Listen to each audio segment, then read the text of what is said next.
So it's tough right now for operators with investments that use floating rate debt, such as value add or construction deals in multifamily or even other asset classes. Now, if you've invested in one of these deals as a passive investor, or maybe you know someone who has, they're facing possible losses or even capital calls. Now, what if the operator asks you for money to invest in a deal you already invested in? Should you participate? Well, in this video, I'm going to break it down. I'm going to talk to you all about capital calls, what they are, and when it makes sense to participate and maybe to pass on the capital call. Hey, Michael Blanc, and I help people become financially free through real estate.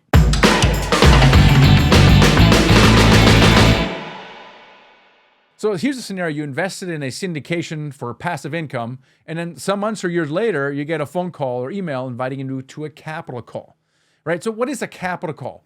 Number one, the operator's asking you for more capital, but why? Well, maybe they're running low on money or they're running out of money. Maybe it's simply through bad operations or through rising interest rates. We had a huge run up in interest rates, or it's because thing called an expiring rate cap that requires capital. So, what should you do about that? Like, how should you feel about that? And then should you participate? And that's what we're going to talk about here in the next few minutes here. Now, we had to do a capital call, first that we had to do. And so in this particular situation, the property actually was performing. It was over 9% occupied. And we did have a variable rate loan on it because it was a value add deal. Now, the reason we had that on there was because for value add deal that are occupied, that are under less than 90% occupied, you have to get what's called a bridge loan.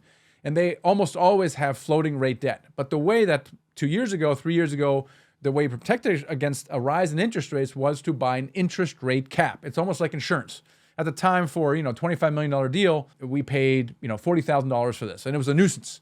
But it was insurance policy in case they went up. So that's why we had to do a capital call, because that floating rate was expiring and had to be extended. But it wasn't extended at $20,000 or $40,000. No. It cost $1 million to extend this interest rate cap. So imagine you buy a house for your family and you buy insurance, every single year, your premiums, whatever it is, $8,000 a year. And then next year you get a notice from the insurance company that says, hey, you know what? That same $8,000 insurance policy is now $80,000. And you're like, what is this?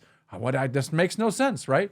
And so this is what we're faced with in some of these situations right now for these construction loans that are coming due. Now, the question is, does it always make sense to participate in this? Now, we had an 80% participation, and the question is, does it make sense? So, and we're going to answer that. Now, my number one priority is preserving investor capital, right? But not at all costs, especially when it doesn't make sense. So let's talk through several scenarios. So scenario number one, and this was the case for our particular deal, is there's a clear plan to get your principal back. If you have a clear plan of getting your principal back and you have to put money into a deal to do it, you might want to do it. But what if there's not a clear plan, right? So let's say the operator is calling you up and say, hey, I need another $20,000, $30,000, and they don't have a clear plan to get you that money back, right? So you're like, now there's no cleared exit plan. I may not want to participate in that capital call. Here's another situation. What if there's no chance to recover your principal at all?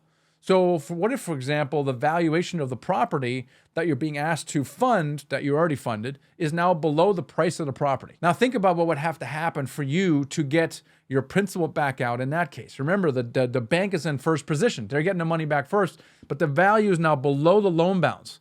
So if the bank's going to get a haircut, what's going to happen to your money? And let's say you invested $50,000 and now you put another 10 in, you're going to lose the 10,000 also, right? So it doesn't make any sense for you to put more money after bad. And so as much as I'd love to defend capital calls and preservation of capital, sometimes you may just simply have to walk it from the deal. So not all capital calls are created equal. We'll be very clear on the probability of you getting your principal back. Now, if there's a good chance you can recover part or all your principal because the operator has a clear and achievable plan, then it may make sense. On the other hand, if the operator does not have a clear plan, or the property is too far underwater, then don't throw good money after bad. And so it's a situation where, look, investing is very profitable. It's also risky. In that case, you may have to simply take the loss and move on. So it's important for 2024, though, to sharpen your pencil, because we're starting to see a lot of good buying opportunities from off-market distressed asset sales like I'm talking about right now. We're seeing stuff trade at below the loan value. That's going to require short sales, loan modifications. So be